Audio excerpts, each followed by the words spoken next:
Hi, this is Rachel from the Dotting Center.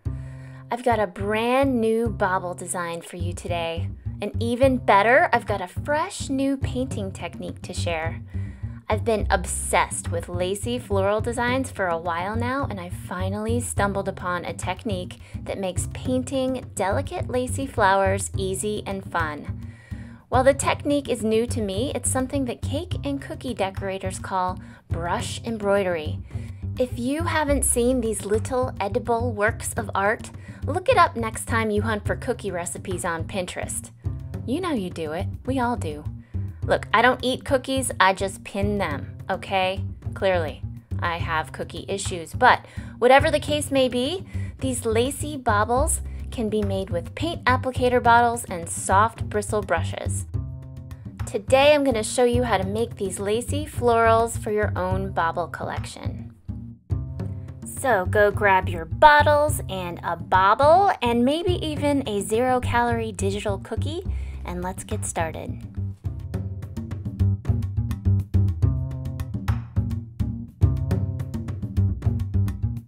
Okay, so sit back, relax, and we're going to do some paint talk because it's very important for this project.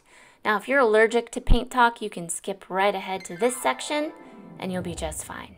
But for those of you who want to try this for yourself, you need to pay attention because this is really important.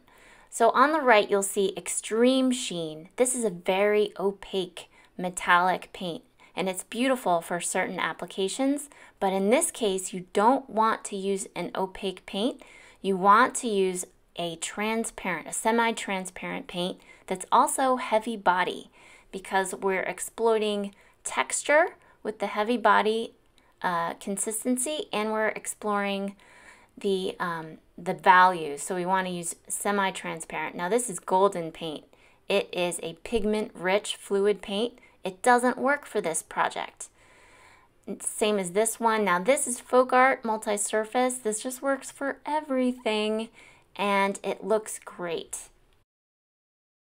So basically what you want is a thick application of paint on the outside edge of the petal, and when you pull the brush with the paint towards the center of your flower, you want to be able to have a full value shift from 0% in the middle all the way to 100% on the edge.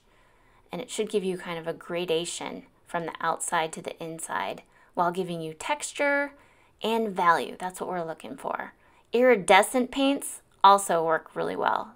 Guaranteed you've got something already that will work. For this project, I used Arteza heavy body paint, and it wasn't transparent enough, so I used regular gel gloss. This is a clear drying, that's important. Heavy body medium. It dries clear, not cloudy. Some of these dry cloudy, and that might not be a good look. But it's transparent and it's glossy and thick. Those are the things that I want for this paint. So I'm going to take some of my paint, mix probably half, or at least the same volume of gel with that paint, so that what this does is it keeps that heavy body feel, so it'll keep the texture where I want it, but it adds transparency so that you can really see the brush strokes when you put it on paper. And here you can see it just thins the color out, but you can see the thickness is still there. So that's what I'm looking for. So now that the paint is all nice and mixed and the transparency level is where you want it, you can just scrape it up with a palette knife and shove it into your bottle and get it ready to go. And because this paint is a heavy body paint, we're going to need to use a wide gauge tip. Any of the wide gauge tips will work. I'm using the green one, and then you'll also need a brush. Now for the brushes, I used watercolor brushes because they have soft bristles in 2 different sizes, but if you go through your brushes, just look for something that is soft and that gives you the right effect on paper first. So you are going to need something to place your bauble into so that it can get kind of stuck so it doesn't move around on you. I've got a little plumbing part and I put little pieces of putty to keep it kind of stuck in place so it doesn't move on me. But the next step is you're going to need to draw a floral design onto your bauble. Now, it depends on what color your bauble is. Right now I'm using a white color, so I can use a pencil. You just need something that is temporary and you can erase it afterwards, after the paint dries. So if you're using a darker colored bauble, you would want to use like a chalk pencil or a watercolor pencil or chalk marker, just something that will definitely erase once you're done painting. It's always a good idea to test this out on a test bauble first, because I've found that some of like the matte finishes can come off with chalk markers. Sometimes you'll get an unexpected thing that happens with your drawing tool. So just pencil is almost always golden. You just erase that and you're fine. But just test it out. I've had some instances where the marker doesn't erase after after I'm done painting, and that is just, that's not fun. So, yeah. Now, if you'd like to use this design, feel free to pause the video and copy this. Just make sure that if you share it online, tag the Dotting Center and give attribution. That means a lot to me.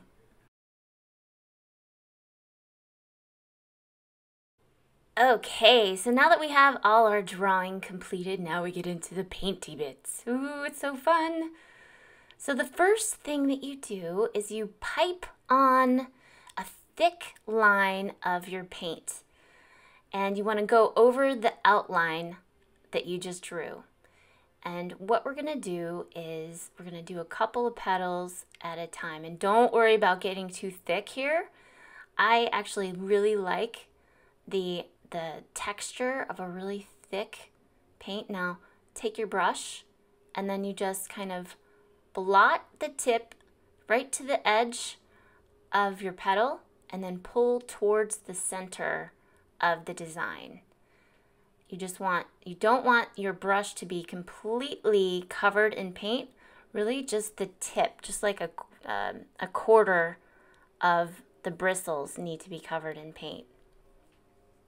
Now, one really neat thing that happened when I started to see the effect of this paint on this bauble, this is a matte bauble. It's glass, and they used some kind of like an opaque, probably spray.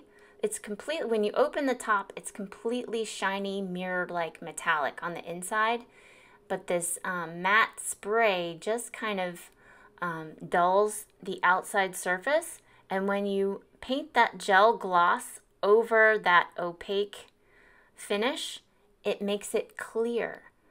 So what you end up seeing is the metallic glass-like finish on the inside rather than the opaque. I don't know if this is coming across. I have no idea if this makes any sense. But it ended up having a really cool look to it. Now, one thing you can do is while the paint is wet, you can brush it all different sorts of ways. And nothing is permanent until it dries. So if you mess up, you can just wipe the paint off and you'll be just fine. Now up here we're going to add some decorative floral elements, so just some little teardrops up here and then some kind of leafy shape right here. And you want this to be free-flowing and just make it look like it's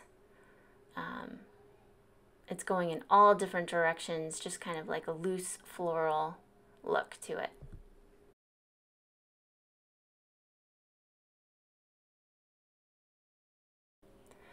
Now here's another technique for smaller flowers. You want to place a dot in each of the ends of the petals, and then you take your brush, take a smaller brush, and then you just drag it towards the center. I found that if I wiped the tip of my brush on a towel, if I had a clean brush every time I went towards another petal, it would kind of, it would give me a better look. And then you just do that for each of these smaller petals. Now, what we're doing with the big flower in the center is we're letting the outside petals dry so that we can come back in over the top with the inside petals.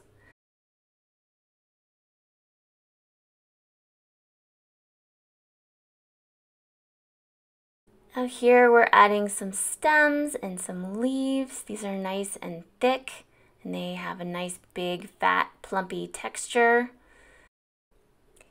And now we're going to get into this big leaf right down in the bottom right. So it's the same kind of technique. You just pipe out the outline of that leaf, and you want to do just the outside edges. Don't worry about that inside line.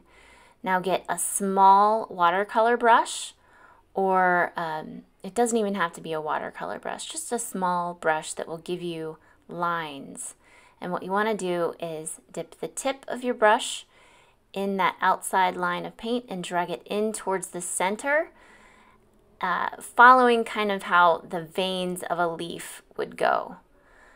And you can see that it gives you, you can get different effects, different, like a more clean line in the leaf than you would in, that you would want in like the flower petals, for example. So I wanted something a little bit more of a clean, more, what's the word that I'm looking for? Contrasty kind of line. So yeah, that's what I went with for the leaf. And then you can go in at the end once you're happy with the effect and just add a thick line on the inside to complete that leaf. And now we're going to add some leafy, flourishy type designs down in the bottom to give it some flow and movement.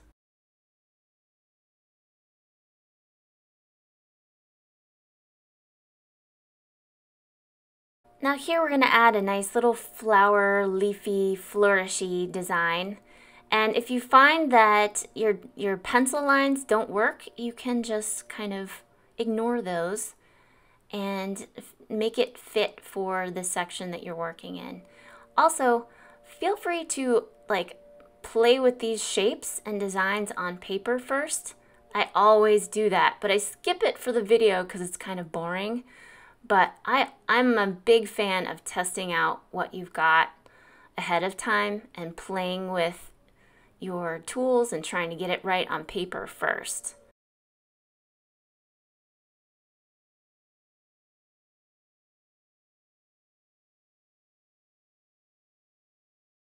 Here are more leaves, and you just use the same technique. You could even use a silicone tool. The fine point silicone tool, I used that for some of these, for the leaves, to get a really precise line from that paint, and that worked well too. But I like having some of the bauble finish show through. I think that looks really good so that you have some white showing through. I think that looks really, really cool.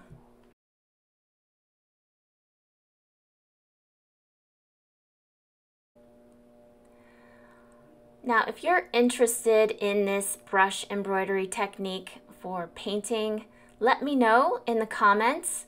I would love to make more videos about this and go more in depth into the brushes used and the different tip sizes for the bottles and what they can do. And yeah, I would really like to explore this, but I know a lot of you are dotting purists and want to see nothing but dots, and that's totally fine.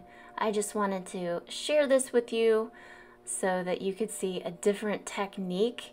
And if you're geeky into paint stuff like I am, you may appreciate a full brush embroidery paint and tool video. So if you're into it, let me know in the comments. If I get more than, I don't know, like 25 comments that say, oh yeah, let me know more about this, then I will work on a video, because I know that I'm not going to put this down for a while. This is so much fun.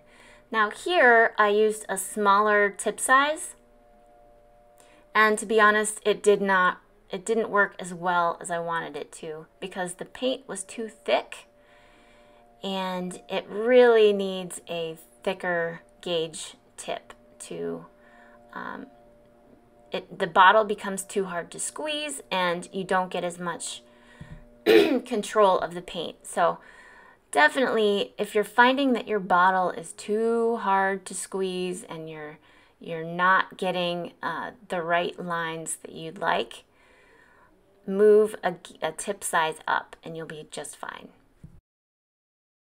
So with any large flower, you want to work from the back petals to the front petals. You let your back petals dry, and then you come in with the petals that are in front. And that just maintains all the pretty brush strokes in the back, and it kind of, you work back to front. That just seems to work the best. So you squeeze out the outer edge of all of the inside petals and do the same technique. Just use your brush to pull those petals in, and always working in towards the center. And like I said, you can move this paint around for minutes until it starts to dry, and then it will it'll start to harden up on you. But you have a lot of working time with this gel medium, so that's really, really good. Now I'm switching to my white, pearl white. This is the FolkArt multi-surface paint that I always use, and I'm using a smaller tip. And we're gonna come in and put details in. We're gonna start adding dots and adding the centers of each of the flowers. And this is so much fun. Oh, I love it. It's so fun. And believe it or not, this whips up pretty quickly compared to a lot of my other projects you may have found. This really probably took, I don't know, 45 minutes. And, you know, the first one is always going to take longer than the next one, right?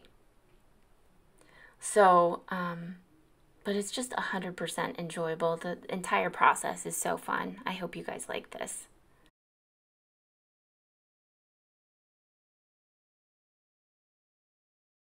So how about them dots?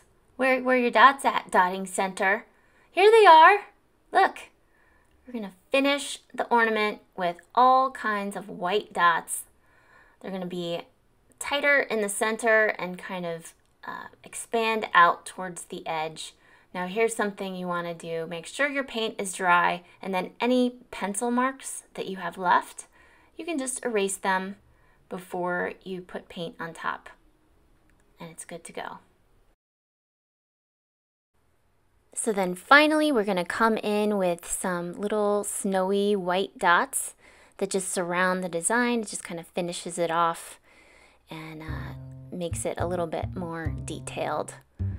So can't you just see these designs, like all different kinds of designs, different flowers, different colors? There's just so much to explore here, and I hope you all get a chance to play with this technique in your work. Let me know in the comments below, and if you liked this video, please hit the like button and subscribe to my channel for more videos like this. And as always, come and visit me over at thedottingcenter.com and pick up those applicator bottles. You need them, trust me. Now, I'm gonna go grab some cookies from Pinterest, and my board is like 1,000,000 cookies thick. It's pretty awesome. I'm really working that Pinterest cookie board. So anyway, thanks again for watching. Until next time.